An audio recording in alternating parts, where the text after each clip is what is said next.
Le terme de guerre est évidemment une insulte raciste envers les blancs, de la même manière que le mot khel est un mot raciste envers les noirs. Oh, toi, je vais te faire.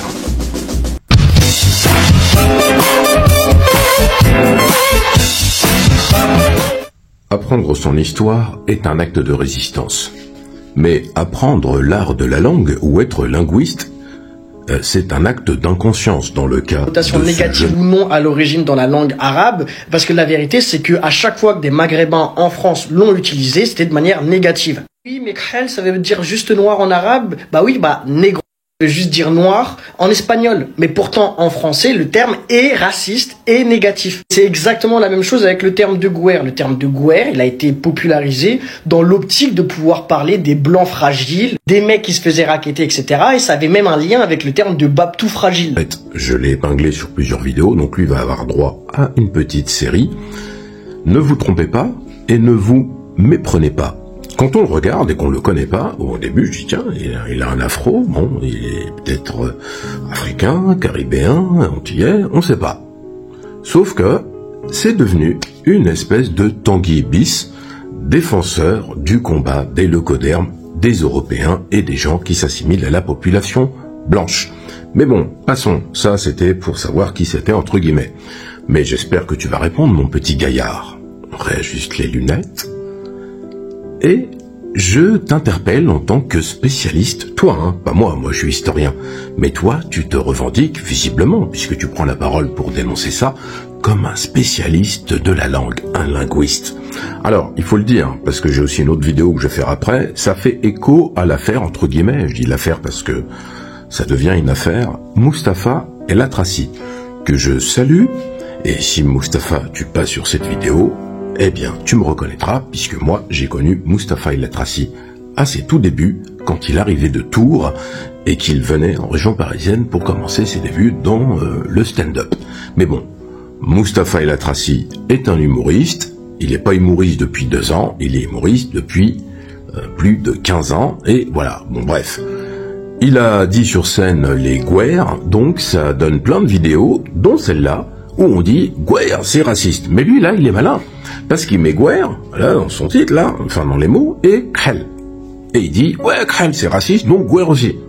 Bah oui, parce que s'il avait mis « guerre » tout seul, il aurait eu devant lui les gens de couleur noire, enfin les gens assimilés à la population noire, qui auraient dit « non, non », etc. Mais là, il a mis « guerre » et « khel ». Donc, c'est les guerres, les khel, contre les Arabes.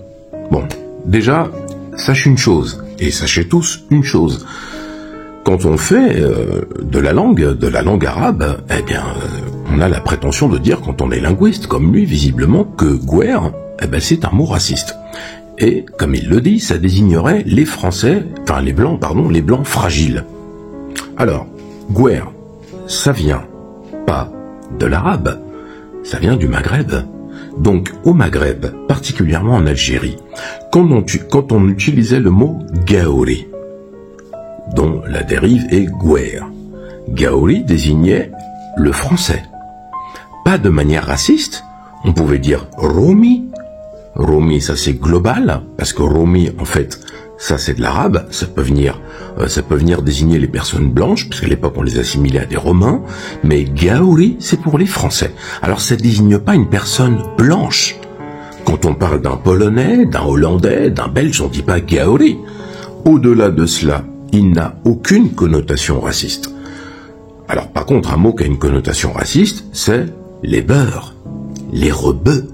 Parce que le mot rebeu, c'est du verlan, le mot beurre, qui a été ramené avec SOS Racisme, etc., qui eux, du coup, paradoxalement, les socialistes, eux, sont vraiment dans une posture raciste et racialisée, puisque dire que les Arabes maghrébins sont des Arabes, non, c'est des Maghrébins.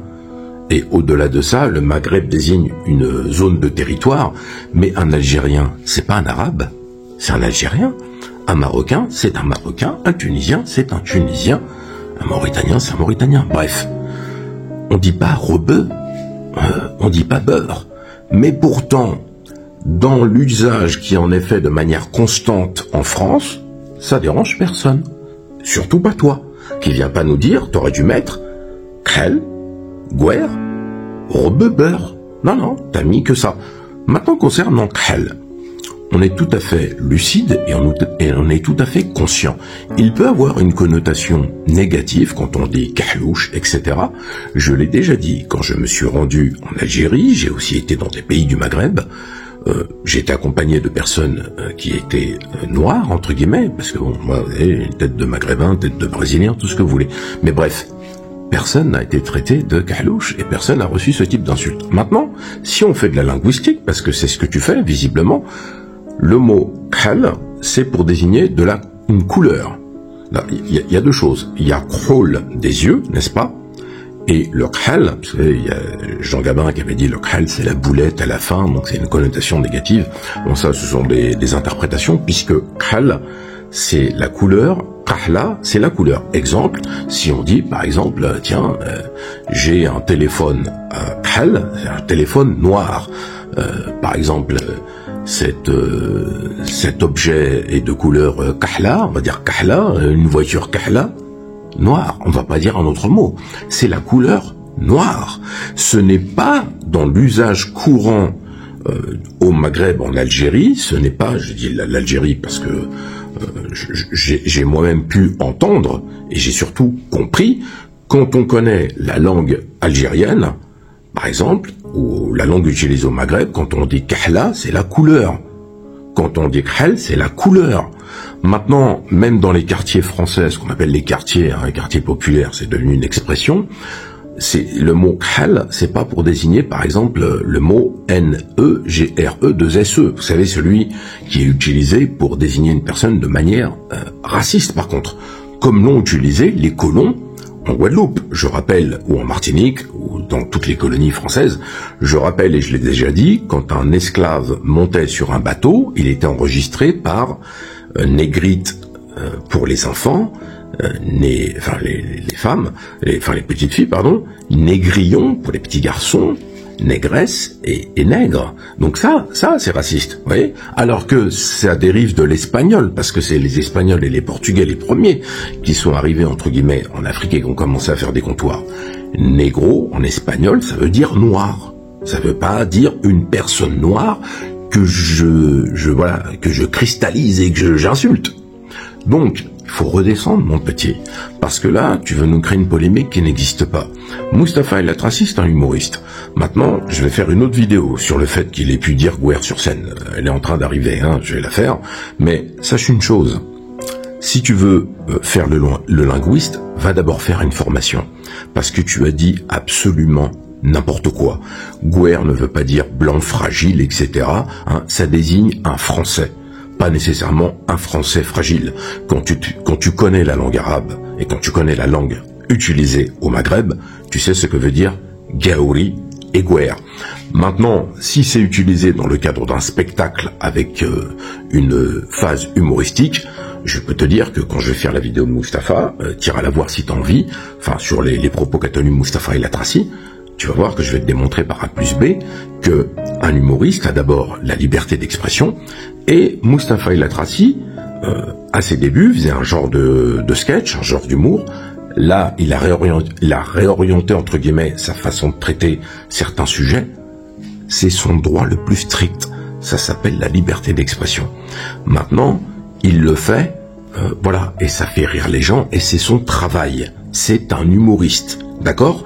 Il n'est pas là pour dire les sales gouères, c'est-à-dire que quand il dit, par exemple, les gouères, ils sentent mauvais, comme il a pu le dire sur scène, j'ai vu des vidéos, ils ne se lavent pas, ils ont pris à se laver en 2020, tout le monde rigole. Alors pourquoi, en fait? C'est parce que on a une multitude de sketchs, comme par exemple Elie Semoun, qui imite un maghrébin des quartiers, des cités, avec un bonnet, je m'appelle Toufik, et il se moque de ça, de spectacle en spectacle, personne ne dit rien.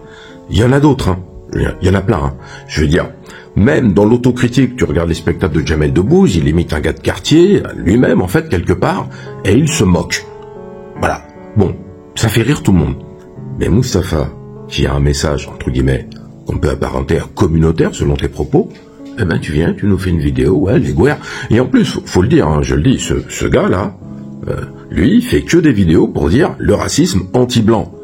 Alors, je vais aussi te faire une vidéo, parce que tu avais fait une autre vidéo où tu avais clashé une fille, elle va arriver aussi, pour t'expliquer ce qu'est le racisme véritablement, et remettre, tu vas aimer l'expression, remettre le clocher dans l'église, et l'église dans le clocher, et l'église à sa place, colomber les deux églises. Bref, en tout état de cause, je te prierai à l'avenir de réfléchir avant de publier des conneries pareilles, parce que si t'as fait énormément de vues, il en a fait des milliers, j'ai été regarder les commentaires, la plupart des commentaires, c'est des gens qui sont en France et qui sont persuadés que ce qu'il a dit c'est vrai, qui disent voilà quelqu'un enfin qui dit la vérité, on n'est pas des guerres. Gaouri, un Français. Maintenant, il n'y a pas de connotation raciste. Le racisme n'est pas une invention africaine. Le racisme, ça arrive dans l'autre vidéo. Voilà. Maintenant que c'est fait, si vous avez en commentaire des choses à ajouter, surtout les spécialistes de la langue, parce que moi c'est pas mon métier, mais si vous avez des choses à dire, dites-le, partagez, diffusez et abonnez-vous.